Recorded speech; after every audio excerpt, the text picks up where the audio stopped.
하나님의 말씀을 보시겠습니다. 마태복음 5장 21절부터 26절까지입니다. 마태복음 5장 21절부터 26절까지입니다.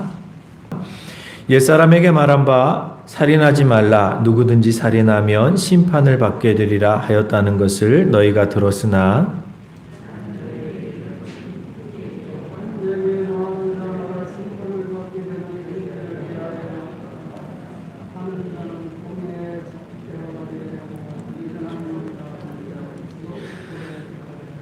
그러므로 예물을 제단에 드리려다가 거기서 내 형제에게 원망 들을 만한 일이 있는 것이 생각나거든. 예물을 제단 앞에 두고 먼저 가서 형제와 화목하고 그 후에 와서 예물을 드리라. 너를 고발하는 자와 함께 길에 있을 때에 급히 사화하라. 그 고발하는 자가 너를 재판관에게 내어주고 재판관이 옥리에게 내어주어 옥에 가둘까 염려하라. 진실로 내게 이르노니 내가 한 푼이라도 남김없이 다 갚기 전에는 결코 거기서 나오지 못하리라. 아멘. 할렐루야. 오늘도 말씀의 은혜가 저와 여러분들에게 있기를 간절히 축원합니다. 용서를 구하십시오 라는 제목으로 말씀을 증거하겠습니다. 우리 옆에 계신 분들과 이렇게 축복하며 인사하겠습니다. 미사고축합니다. 뭔 말인지 잘 몰라서 다시 한번 미사고축합니다. 네, 이 표현이 되게 생소하죠. 어떤 분들은 한번 들어봤습니다 라고 이렇게 생각하실 분도 계실 것 같습니다. 시찰 경내에 어느 한 목사님이 만나면 인사할 때마다 이렇게 인사를 해요. 목사님 미사고축합니다. 그렇게 표현을 해요. 그리고 또 문자를 보내거나 또 어떤 답신을 할 때 항상 그 위에 미사고축합니다 목사님 이렇게 표현을 하더라고요. 그래서 한 번은 제가 목사님께 여쭈어봤어요. 목사님 미사고축이 뭐예요? 그랬더니 미사고축 미안합니다, 사랑합니다, 고맙습니다, 축복합니다. 이 말을 너무 기니까 짧게 미사고축합니다 이렇게 표현한다고 그래요. 참 그래서 그 목사님 만나면 목사님이 늘 저희들에게 그렇게 인사를 하죠. 미사고축합니다 이렇게 인사한단 말이죠. 이제 의미를 알았으니까 옆에 계시는 분에게 이제 다시 한번 이렇게 인사하겠습니다. 집사님, 권사님 미사고축합니다. 네. 자, 무슨 뜻인지 아시겠죠? 자, 그런데 여러분, 이 미사고축합니다 라고 이렇게 인사를 하는데 문득 그런 생각이 들어졌어요. 왜 사랑한다라는 말이 제일 먼저 나오지 않고 미안하다라는 말을 먼저 이렇게 표현할까? 미안하고 사랑하고 고맙고 축복한다라는 뜻이잖아요. 물론 순서를 어떻게든지 상관없겠지만 문득 이게 제게 의미가 되어져서 다가왔습니다. 왜 미안하다라는 말을 먼저 할까? 사실 여러분 제가 이건 제 해석인데요. 제가 그렇게 한번 생각해 봤어요. 미안하다는 말이 먼저 나오는 것은 사실 겸손의 표현일 수도 있겠다. 왜냐하면 상대방에게 내가 실수했을지도 모르니까 먼저 미안하다라고 인사를 하고 그리고 사랑한다고 얘기하고 고맙다고 얘기하고 그리고 축복한다고 얘기하는 것이 아닐까 이렇게 생각이 들어졌죠. 물론 또 내가 상대방에게 실수한 것이 생각나서 그렇게 먼저 이야기할 수도 있겠지만 그래도 미안하다라는 말이 먼저 나온다라는 것이 제게는 퍽 인상이 깊었고 의미가 되어졌습니다. 자, 그렇습니다, 여러분. 실제로 우리가 삶을 살아가다가 사랑한다라는 말은 참 이렇게 많이 쓰는 것 같아요. 교회에서도 우리가 자주 우선적으로 사용되어지는 표현들이 사랑합니다, 축복합니다 라는 표현을 많이 쓰게 되어지죠. 자, 그런데 의외로 사용하지 않는 표현이 뭐냐면 미안하다. 이 표현을 잘 쓰지 않는 것 같아요. 아니, 교회뿐만 아니라 가정에서도 그런 것 같아요. 가정에서도 미안하다라는 표현을 잘 쓰지 않는 것 같아요. 혹시라도 여러분 남편들은 아내에게 미안하다라는 말을 한 번이라도 해본 적이 있으십니까? 아니, 반대로 아내가 남편에게 미안합니다 라고 얘기해 본 적이 있으십니까? 아니, 부모가 자녀에게 미안하다 이런 얘기 해보신 적이 있으십니까?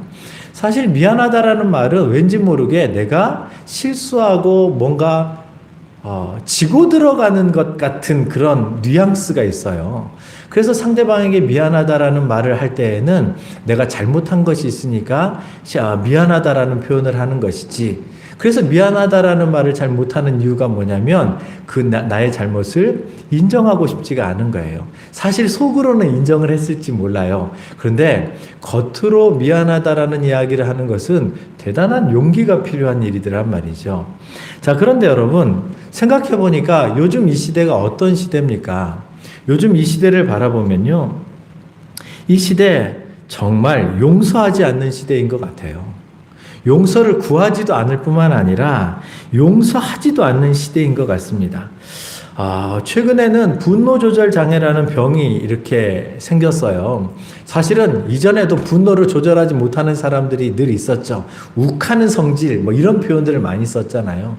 그런데 전에는 욱하는 성질을 가지고 있었지만 그래도 체면 때문이든지 뭐 때문이든지 어쨌든 이 욱하는 성질을 나름대로 참고 있다가 어느 날 한번 딱 터지는데, 요즘에는 이것을 조절하지 못해서 막 너무 쉽게 욱해가지고 막 터져버리더란 말이죠. 그래서 상대방이 나에게 실수한 것을 용납하지 않습니다. 뿐만 아니라 누군가가 나의 자존심을 건드리거나 비위를 거스리면 바로 보복을 합니다. 특별히 자동차 운전을 할 때 굉장히 위험한 것이 이런 것들이죠. 보복 운전이라는 것들이 있잖아요. 한 번은 뉴스에 그런 기사가 났습니다. 보복 운전을 했어요. 어떤 사람이 자기에게 빵빵거렸다라는 거예요. 그래가지고 20km를 쫓아가가지고 보복 운전을 했다라는 거예요. 그 사람 앞에 쑥 들어가지고 갑자기 브레이크를 밟고. 근데 문제는 뭐냐면 그렇게 브레이크를 밟다가 그만 뒤에 있는 차가 앞에 있는 차를 보복을 하던 그 차를 순간 들이받아가지고 여러분 두 사람이 다 죽게 되어졌던 거죠. 어떻게 알았겠어요? 블랙박스에 그 자료들이 남아있기 때문에요. 그러다 보니 여러분 요즘에는 이 자신의 어떤 감정을 조절하지 못하고 또 그것을 막 폭발시키는, 오히려 요즘에는 그런 시대가 되어진 것 같아요. 감정 조절이 되어지지 않고. 게다가 인터넷에서는요, 익명성을 보장하기 때문에, 여러분, 익명성이 보장되어지고 있다고 얘기하지만, 엄밀히 얘기하면 익명성이 절대 보장이 안 되어집니다. 우리나라는요, 전 세계적으로도 익명성이 보장이 안 돼요. 왜요? 여러분들이 어떤 사람들에게 어떤 다른 닉네임을 가지고 비난을 했어도요, 그것을 만약에 경찰에서 찾아내겠다라고 작심을 하면 그 사람의 IP 주소들이 다 흔적이 남기 때문에 너무 많아서 귀찮아서 사실은 그것을 여러분이 이렇게 그냥 내버려 두는 것이지 못 찾는 게 아닙니다. 그래서 혹시라도 누군가 고발해서 이것을 한번 작심을 하고 내가 이 사람을 고발하겠다, 고소하겠다 그러면 그 사람을 다 찾아내요. 그러니까 엄밀히 얘기하면 익명성이 보장 안 되어져 있거든요. 다 찾아냅니다. 그런데 우리는 속고 있죠. 어떻게 해요? 아직 내 이름이 그대로 드러나지 않으니까, 그리고 나의 정체가 드러나지 않으니까 내가 숨겨져 있다라고 생각합니다. 근데 문제는 뭐냐면 사람들은 숨겨져 있다고 생각하고 이 사람 저 사람에게 막 익명성이 보장된다고 생각해서 사람들을 비난하고 그리고 욕을 하고 감정으로 폭력을 행사하고, 근데 문제는 뭐냐면 이것이 아직까지는 이게 폭력으로 인식이 되어지지 않아서, 차라리 외적으로 폭력을 당하면요, 예를 들어서 멱살을 잡히거나 이것도 폭력에 해당을 하더라고요. 그러면 고발을 당해요. 그럼 이게 형사처벌이 되어집니다. 민사소송건이 아니고요, 형사처벌건이 되어져요. 그러니까 여러분 혹시라도 감정이 막 억해져도요, 절대 한 대 맞으셔야지 때리시면 안 됩니다. 멱살도 잡으셔도 안 돼요. 왜냐하면 멱살을 잡는 순간 이제 여러분이 피해를 처음에는 보셨다 할지라도 우리나라에서는 멱살을 잡은 사람이 이제 가해자가 되어지기 때문이죠. 이게 우리나라 현실인 거예요. 이게 무슨 말이냐면 감정적으로 아무리 상대방이 나에게 욕을 하고 비난을 해도 아직까지는요, 물론 요즘에는 언어폭력, 감정폭력 이런 표현들이 있어서 조금씩 인식이 바뀌어져 가고 있지만 그래도 법적으로는 멱살 잡은 사람이 더 큰 문제가 되어진다라는 것이죠. 자, 그만큼 언어 폭력이라든지 이런 것들이 아직까지는 폭력으로 인식이 되어지지 않기 때문에, 아니, 사람들이 그렇게 생각을 해요. 그래서 비난과 폭언을 하기 시작을 합니다. 그래서 어떤 연예인이라든지 인기인이라든지 또 요즘에는 유튜브를 많이 하잖아요. 유튜브가 뭐 수십만, 수백만 어떤 그런 구독자를 가지고 있는 사람들은 조금만 뭔가의 실수를 하거나 그러면 거기에 안티들이 막 댓글을 달면서 막 비난을 하기 시작해요. 그래서 연예인이 되려면, 인기인이 되려면 남들의 그 비난을 무시할 수 있는, 감정을 조절할 수 있는 그런 능력부터 키워야 된다라고 얘기를 하는 사람들이 많이 있어요. 자, 그런데 그러다가 견디지 못해서 결국 자살을 하는 사람들도 생겨지는 것이죠. 그가 누구에게 폭력을 당해가지고 자살하는 게 아닙니다. 그가 남들이 비난했던 그 비난, 감정을 표현했었던 그 표현들로 인하여서 여러분 사람들이 스스로 목숨을 끊기도 하는 것이죠. 이렇듯 여러분, 이 시대가 용서하지도 않고 용서를 구하지도 않는 그러한 시대가 되어진 것이죠. 자, 그래서 여러분, 특별히 이러한 것들이 이 세상 속에서만 있는 것이 아니라 하나님을 세우신 교회 안에서도 이러한 것들이 문제가 되어지는 경우들이 종종 있다라는 것입니다. 그래서 지난주에 이어서 오늘도 교회 하나됨에 대해서 얘기를 하려고 할 때 특별히 용서에 대한 주제를 오늘 다루려고 합니다. 자, 오늘 본문을 보면 예수님께서 산상수훈을 말씀하시면서 성경의 율법을 해석해 주시는 내용이 등장을 해요. 너희가 이렇게 들었지만 나는 너에게 이렇게 얘기한다. 이런 식으로 표현하거든요. 그런데 너희가 이렇게 들었다라는 얘기는 무엇입니까? 처음에 하나님께서 이 땅에 십계명과 율법을 주셨어요. 그런데 한 2000년 정도의 시간이 흘러가면서 수없이 많은 이제 학자들이나 사람들이 삶을 살아가면서 그 율법을 해석해 나가기 시작했죠. 1차적인 해석은 무엇이었냐면 문자적으로 받아들이는 거예요. 유대인들은 문자적 해석을 1차적으로 했습니다. 예를 들어서 오늘 본문에 등장하는 것을 살인하지 말라 그러면 실제로 살인하지 말아야 되는 거였거든요. 그런데 살인하게 되어지면 당연히 율법에 근거해서 죽임을 당하게 되어져요.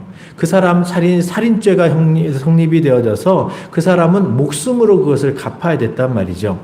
자, 2000년 동안 그렇게 해석이 되어져 왔어요. 그러다 보니까 어떤 문제가 생기냐면 시간이 흘러가다 보니까 상대방에 대하여서 내가 정말 악한 마음이 들었어요. 사실 악한 마음이 그냥 드는 것은 아니잖아요. 상대방이 나에게 피해를 주거나 해서 나의 원수가 되어졌습니다. 그런데 율법을 어길 수는 없는 거예요. 왜냐하면 율법을 어기게 되어지면 유대인들은 자기의 감정이나 이것보다 말씀을 지키는 것이 더 중요했고요. 뿐만 아니라 율법을 어기게 되어지면 자기도 이제 죽임을 당해야 되니까 살인을 해야 되는 거니까요.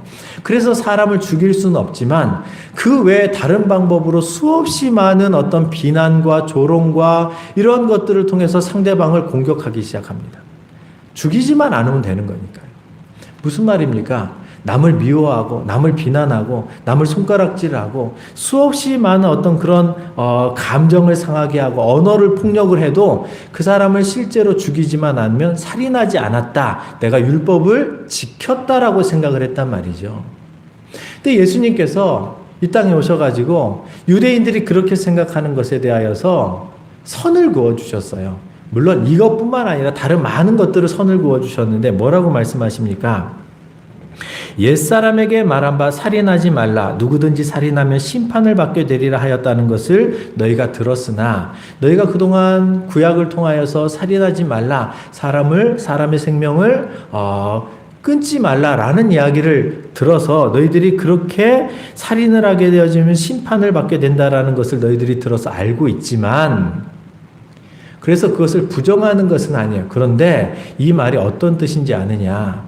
하나님께서 원래 이 말을 너희들에게 이 율법을 주셨던 뜻이 무엇인지 아느냐?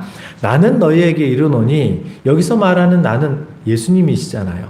하나님이신 예수님께서 당신께서 율법을 주셨던 본래의 의도를 말씀을 해주시는 거예요. 뭐라고 말씀하시냐면 형제에게 노하는 자마다 심판을 받게 되고 그리고 형제에 대하여 라가라 하는 자는 공회에 잡혀가게 되고 미련한 놈이라 하는 자는 지옥불에 들어가게 된다라고 이렇게 말씀을 했단 말이죠.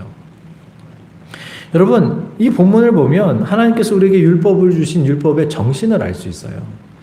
하나님께서 율법을 주실 때 특별히 그 시대에 아주 중요한 것들을 주시긴 했지만 그것만 지키고 살라고 했었던 게 아니거든요. 하나님께서 원래 이 땅에 율법을 주셨던 그 목적은 사랑하는 거였어요. 사랑으로 서로 섬기면서 살아가는 것. 이것이 하나님께서 가정을 세우셨던 공동체의 첫 시작점이었던 공동체에 주셨던 공동체의 존재 목적이었단 말이죠. 그리고 삶의 형태였어요. 그러니까 여러분, 공동체가 어떻게 사라져 가야 되냐면 사랑을 근본으로 삼고 섬김의 모습으로 살아가야 되는 거예요. 이게 여러분 하나님께서 우리에게 주셨던 공동체의 기본 형태예요. 그러니까 여러분, 가정을 주셨을 때 가정에서 치열하게 싸우면서 살아가라고 얘기하신 것이 아니라 가정에서 너는 나다를 실현하면서, 왜냐하면 아담이 하와를 바라볼 때 너는 나다라고 표현하잖아요. 내 뼈 중에 뼈요, 내 살 중에 살이다. 너의 뼈도 내 뼈에서 나왔고 너의 살도 내 살에서 나왔다. 그러니까 너는 나의 분신이다 라고 이렇게 표현했단 말이죠. 그래서 어떻게 살아야 되는 거예요? 너는 나기 때문에 내가 나를 사랑하는 것처럼 내가 너를 사랑하면서 살아가야 되는 것.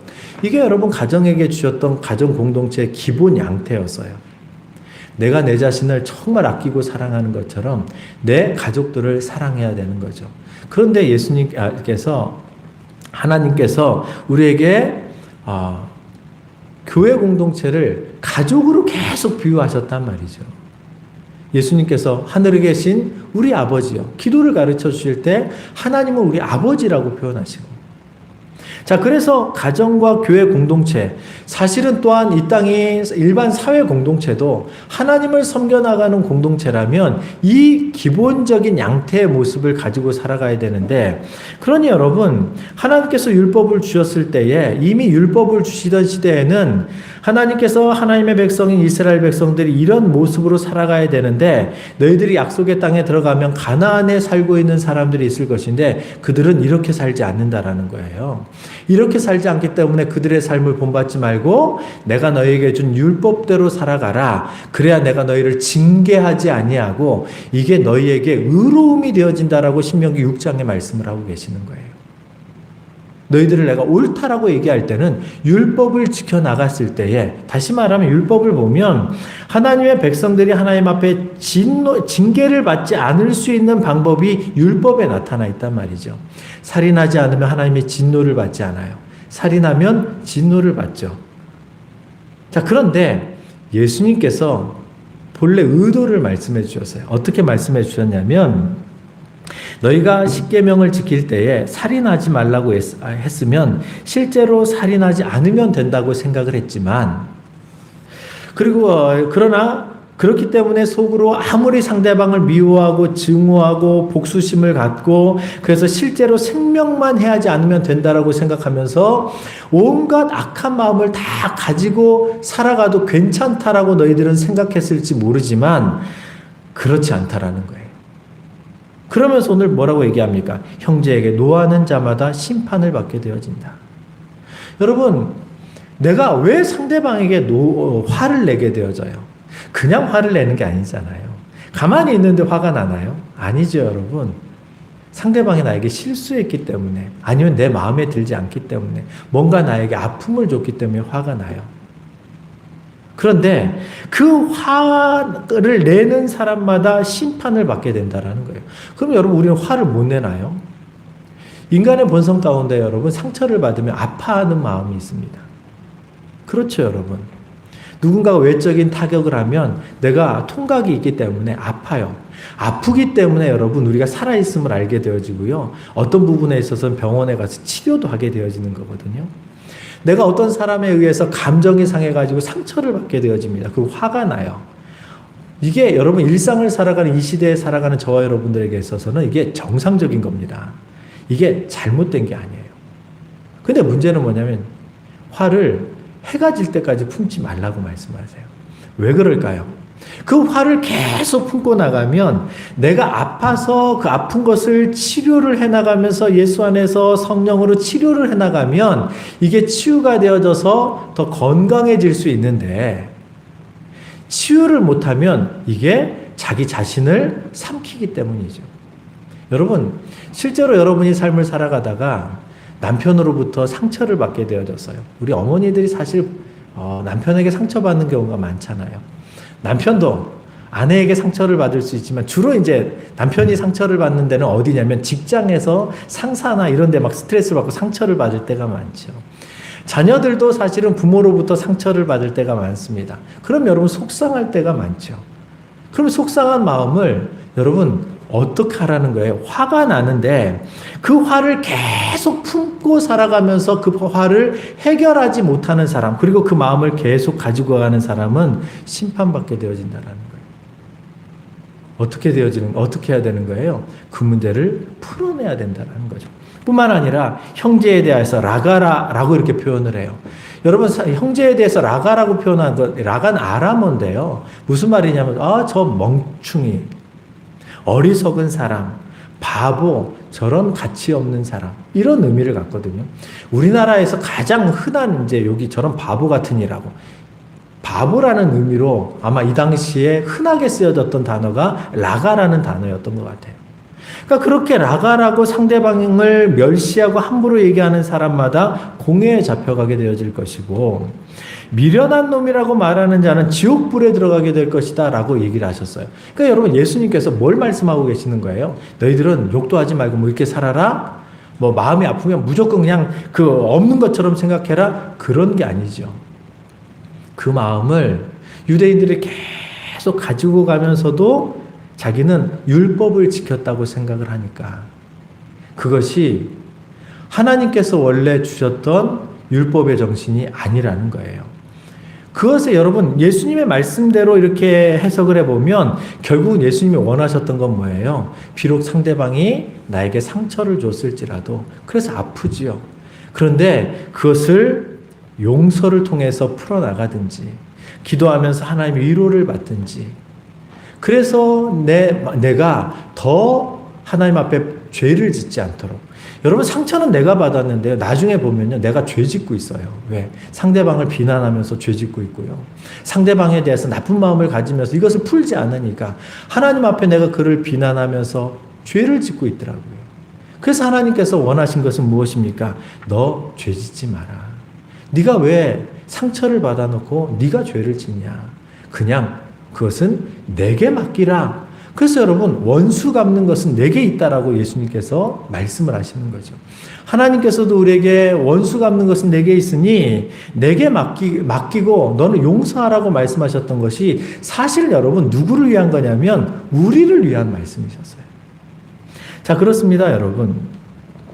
결국엔 예수님께서 이 말씀을 통해서 우리에게 말씀하시고자 하신 것이 무엇이었냐면 상대방을 사랑하라는 것이죠. 그리고 너도 그것으로 인하여서 죄에 빠지지 말라라고 말씀을 하시는 것입니다.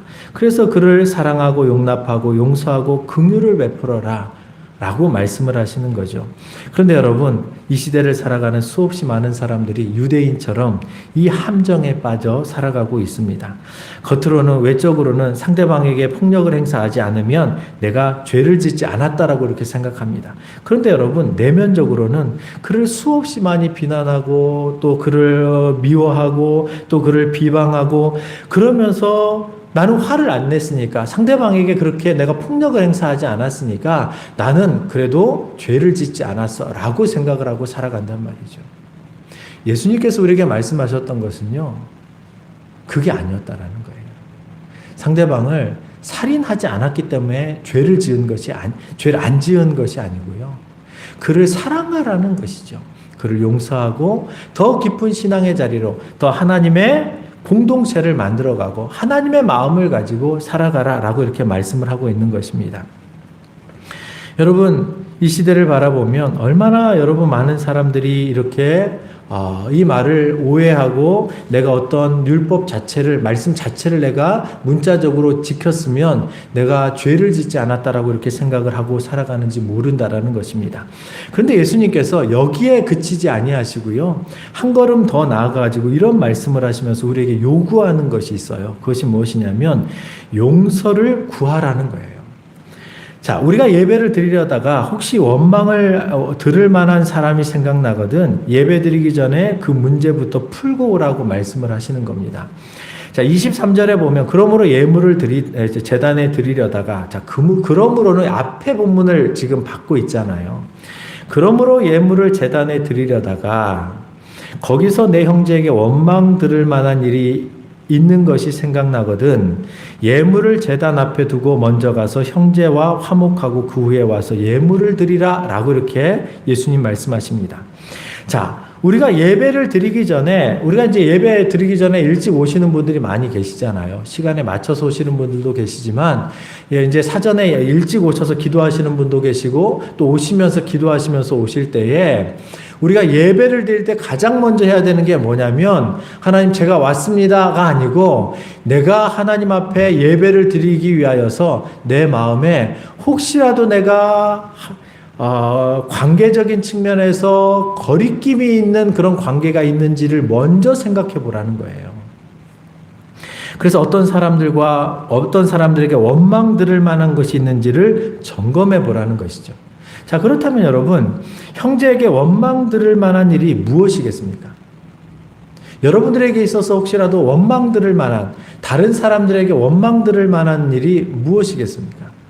어떤 사람에게는요, 다툼일 수 있어요. 어떤 사람에게는요, 부부 싸움일 수 있습니다. 아침에 나오다가 막 부부 싸움이었을 수도 있어요. 어떤 사람은 거짓말을 한 것일 수도 있고요. 어떤 사람은 어떤 상대에게 손해를 끼치게 한 것일 수도 있고, 어떤 사람에게는 상대방에게 상처를 준 것이 생각났을 수도 있습니다. 이때 어떻게 하라는 거예요? 여러분, 원망 들을 만한 일이 생각나거든 그것을 생각하고 즉시로 가서 그것을 풀고 오라는 것이죠. 이 말은 무슨 말이냐면 용서를 구하고 용서받고 오라는 거예요. 사실 여러분, 어떤 사람은 또 용서해줘야 될 일이 생각이 날 수도 있습니다. 사실은 양쪽이 다 우리에게 있을 수 있죠. 우리가 삶을 살아가다가 어떤 사람에게 상처를 받아요. 그러니까 여러분, 우리가 상처를 받은 피해자일 수 있습니다. 근데 여러분, 우리가 늘 피해자인가요? 아니요, 여러분. 어떤 사람이 나로 인하여서 상처를 받은 가해자였을 수도 있어요. 우리는 사실은요, 피해자에 대한 생각만 하지 가해자였을 거라는 생각을 거의 하지 않거든요. 어떤 면에서 또 교회에서는 설교할 때 늘 용서하라 라는 설교를 많이 해요. 왜냐하면 그것이 사실은 우리가 그리스도께 용서를 먼저 받은 사람이기 때문에 누군가가 나에게 용서해 오기 전에 먼저 용서하는 마음을 가져야 되는 것이 그리스도인으로서의 본분이기 때문에 이 설교를 많이 하게 되어집니다. 그런데 여러분, 그와 못지않게 우리가 생각해야 되는 게 뭐냐면 용서를 구하는 거예요. 사실 여러분, 우리가 하나님 앞에는 용서를 많이 구합니다. 하나님, 내가 이런 죄를 지어서 어떤 사람에게 이런 피해를 준 것 같아요. 용서해 주십시오. 예, 잘하는 기도입니다. 하나님께 용서를 구하는 것은 참 잘하는 것이죠.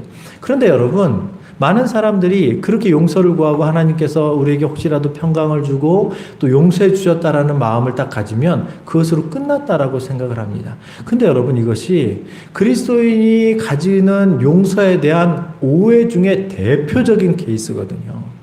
왜냐하면 여러분, 어떤 문제는요, 내가 하나님께 지은 죄는 하나님께 용서를 받아야 돼요. 물론 사람에게 관계 속에서 지은 죄도 궁극적으로 내가 하나님께 범죄한 것이기 때문에 하나님께 죄를 구하고 하나님의 용서를 구해야 되는 것은 마땅한 일입니다. 그런데 여러분, 어떤 것들은요, 상대방에게 용서를 구해야 하나님께서 용서를 해주는 것들이 있어요. 상대방의 용서를 구해서 그 용서를 받은 이후에야 하나님께서 우리에게 자유를 주시고 평강을 주시는 경우가 있단 말이죠. 참 가슴 아픈 영화 하나가 있습니다. 그 영화가 어떤 영화냐면 밀양이라는 영화예요.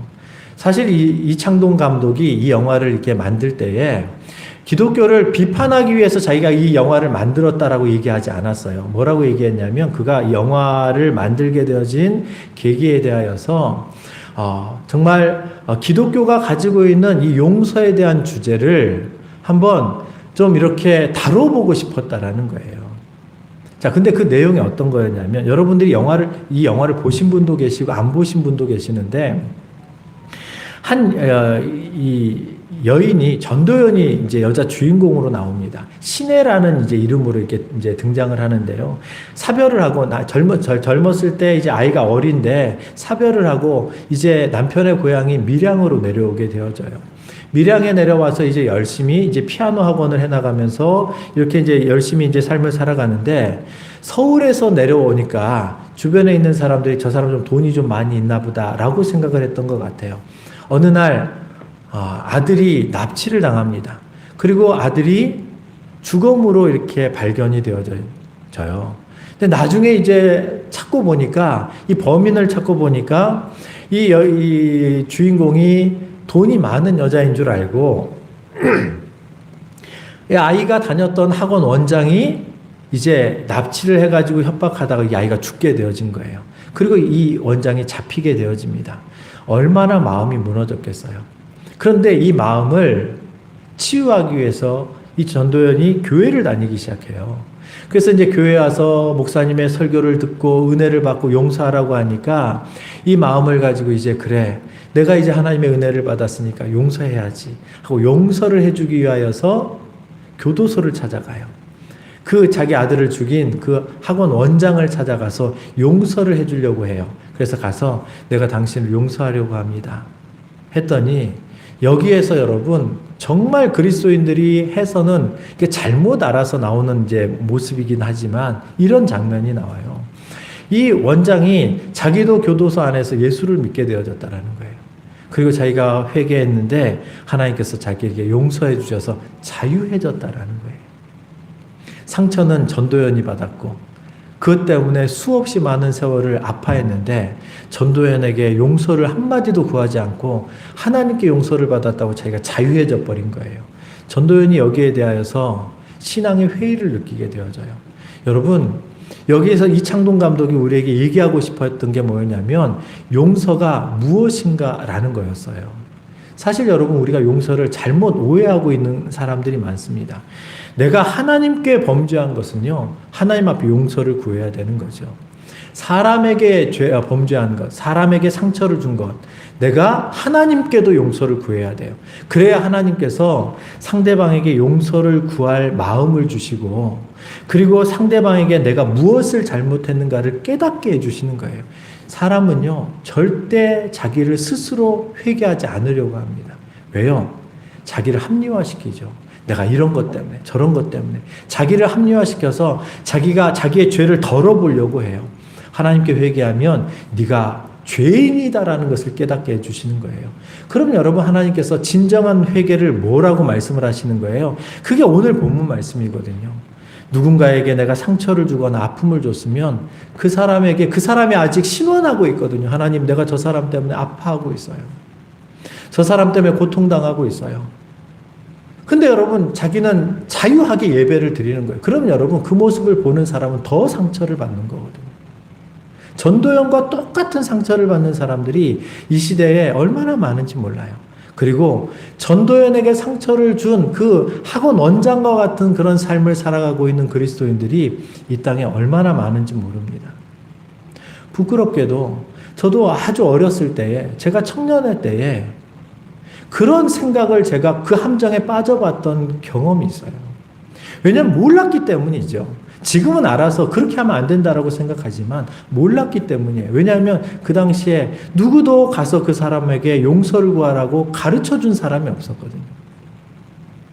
사랑하는 성도 여러분, 저와 여러분들이 삶을 살아갈 때, 하나님 앞에 믿음 생활을 감당해 나갈 때 상대방을 용서해 주시기 바랍니다. 사실 여러분, 그리스도인들은 기본적으로 남을 용서하려는 마음을 가져요.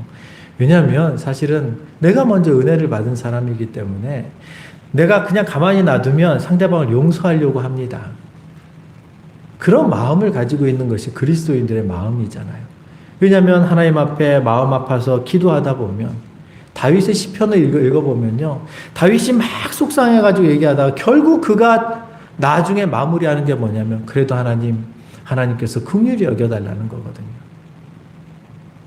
그래서 용서를 기본적으로 해주려는 마음을 다 그리스도인들은 가지고 계시잖아요.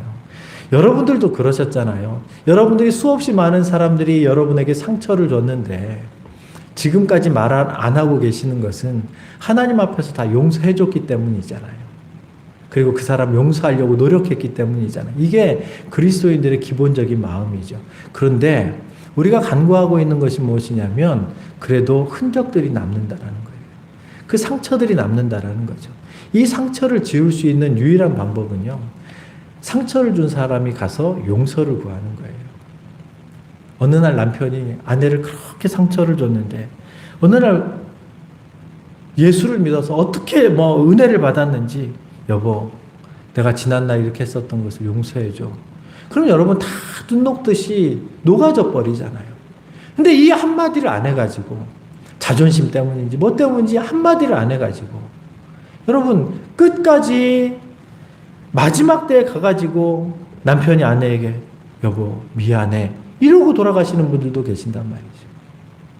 사랑하는 성도 여러분, 저와 여러분들이 삶을 살아갈 때에 여러분 용서 구하면서 살아가야 됩니다. 하나님께 용서를 구하는 것처럼 내가 누군가에게 상처를 주었으면 그것이 생각나거든. 아, 내가 이것을 풀어야 되겠구나. 이거 여러분 한국교회가 이거 못해가지고 수없이 많은 교회들이 갈등을 하고 그리고 공동체가 깨지고 교회만 그러나요? 요즘 왜 이렇게 가정이 많이 깨지나요? 여러분 용서하지 않고 용서를 구하지 않기 때문에 가정들이 깨어져 나가는 거예요. 그러면 여러분 우리가 이 시대를 살아가면서 특별히 이번 한 주간 어떻게 살아야 되겠습니까? 어떻게 살아야 되겠습니까? 저는 세 가지를 꼭 여러분들이 오늘 말씀을 듣고 이번 한 주간 실천을 했으면 좋겠습니다. 첫 번째가 뭐냐면 용서를 구하는 것이 먼저입니다. 여러분 기본적으로도 성도들은 용서를 해주려고 하는 마음이 있어요. 아직 그 문제가 해결이 안 되어져 있으면 아직도 기도하고 계시겠지만 그래도 용서를 구하고 오면 용서를 구하려고 내가 잘못했습니다. 용서해 주세요 하면 기본적으로 그리스도인들은 용서를 해주려고 합니다. 그런데 용서를 구하지 않기 때문에 상처받은 사람들이 그 상처가 너무너무 오래 간다라는 거예요. 그래서 남편에게, 아내에게, 자녀에게, 여러분들에게 상처 준 주변에 있는 사람들에게, 여러분들이 상처를 준 그 주변에 있는 사람들에게 여러분 이번 한 주간 용서를 구하십시오. 그래서 여러분 용서를 구하는 것은 용기가 필요한 것이죠. 그래서 여러분 이것이 우리에게 굉장히 적극적인 신앙이 되어지는 거예요. 두 번째로 여러분 해야 될 것이 무엇입니까? 역시 용서해 주는 것이 사랑이죠.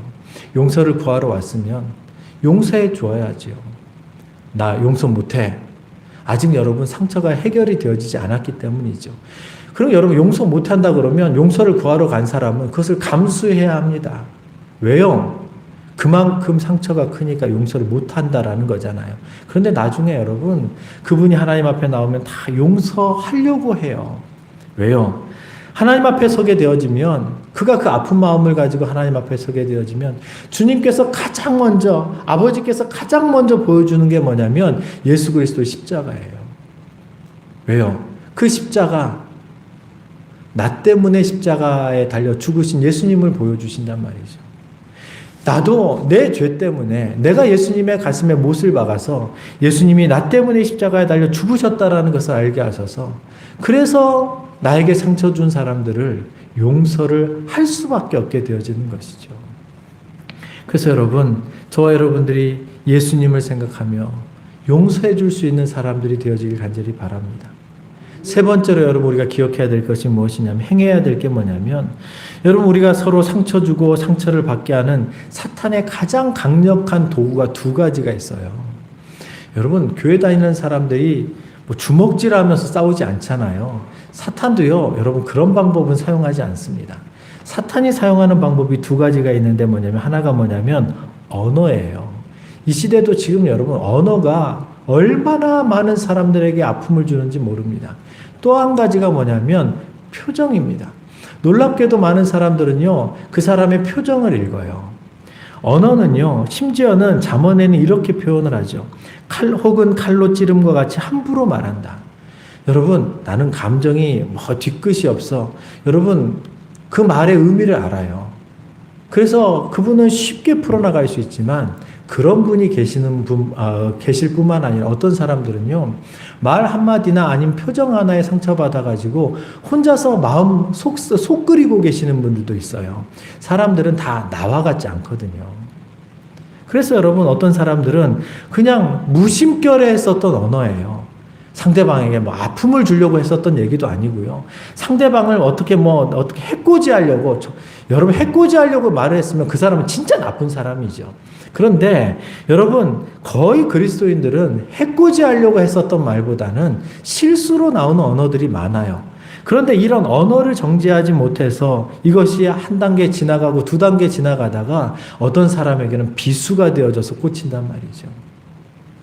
그래서 여러분 우리는 언어를 정제해야 합니다. 언어를 막 갈고 닦아서 여러분 글을 하나 쓸 때에도 이제 이 글 쓰는 사람들이 퇴고를 해요. 자기가 썼던 걸 읽어보고 또 읽어보고 그리고 고치고 또 고치고. 왜 고치고 또 고칠까요? 이 표현이 상대방에게 가장 자연스럽게 들려질 때 상대방이 오해하지 않고 다르게 해석하지 않게 가장 자연스러운 언어를 만들어내기 위해서 그렇게 노력을 해요. 언어를 정제한다고 표현하거든요. 그래서 저와 여러분들은 교회에서 언어를 정제하셔야 됩니다. 단어를 골라서 사용하셔야 돼요. 함부로 말하지 마셔야 돼요. 뿐만 아니라 표정도 여러분 함부로 여러분 표정 져서는 안 됩니다. 왜냐하면 여러분 사람들이 안색을 살펴요. 성경에 보면 야곱이 라반의 안색을 살핍니다. 왜 안색을 살폈을까요? 그 안색을 보고 그의 마음을 읽기 때문이죠. 이 말은요, 사람들의 얼굴에 그 표정에 마음이 읽혀지기 때문에 그래요. 심지어는 여러분, 이게 얼마나 학문적으로 이렇게 자리가 잡히냐면 요즘에는 행동심리학이라는 게 있어요.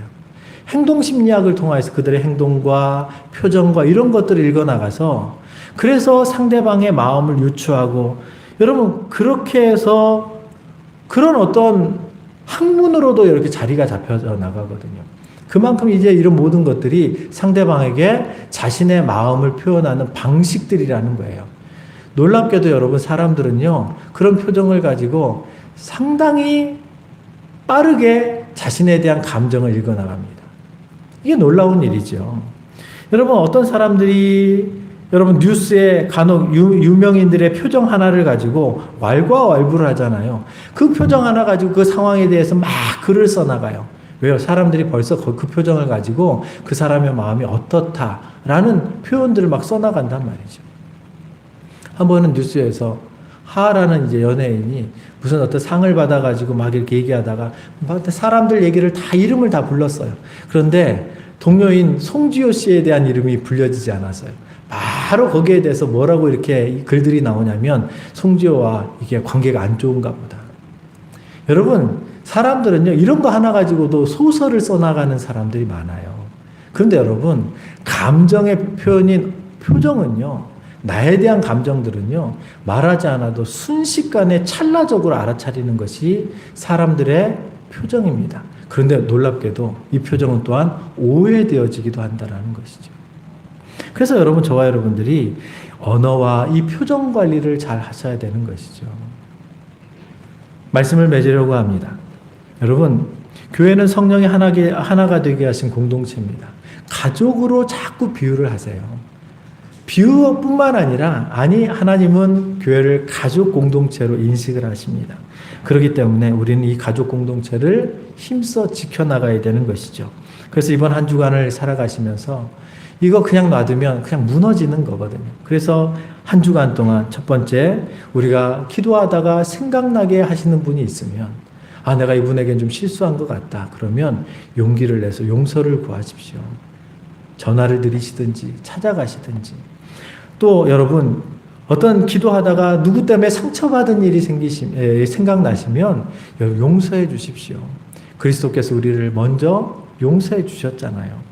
그뿐만 아니라 우리가 일상을 살아가면서 언어를 정지하고 표정 관리를 잘해서 상대방이 나의 어떤 언어나 표정으로 오해되어지지 않도록 그래야 여러분 공동체를 하나님의 가족 공동체로 세워나갈 수 있기 때문에 그렇습니다. 교회뿐만 아니라 여러분들이 소속해 있는 가정도 여러분 직장도 어디다 마찬가지입니다. 그래서 여러분들이 특별히 용서를 구하며 살아갈 수 있는 저와 여러분 되어지기를 간절히 축원합니다. 기도하겠습니다. 거룩하신 아버지 하나님, 우리가 기도하다 보면 나에게 상처 준 사람이 이상하게도 먼저 떠오릅니다. 사실은 내가 상처를 준 사람도 있을 것인데 사람은 내가 상처받은 것은 생각나면서 내가 상처를 준 사람이 생각이 나지 않는 것 같습니다. 그런데 하나님, 우리가 다시 한번 예수 그리스도의 그 말씀 앞에서 너희가 예배하러 나왔으면 예배 드리기 전에 혹시라도 관계가 깨어져 있어서 너로 인하여서 상처를 받은 사람이 있거나 너에게 상처를 준 사람이 있으면 이 문제를 해결하고 와서 예배를 드리라 라고 말씀하셨던 것처럼 우리가 한 주간을 살아가면서 서로를 용서하고 용납하며 하나님께서 기뻐하시는 그런 공동체를 세워나갈 수 있게 도와주시옵소서.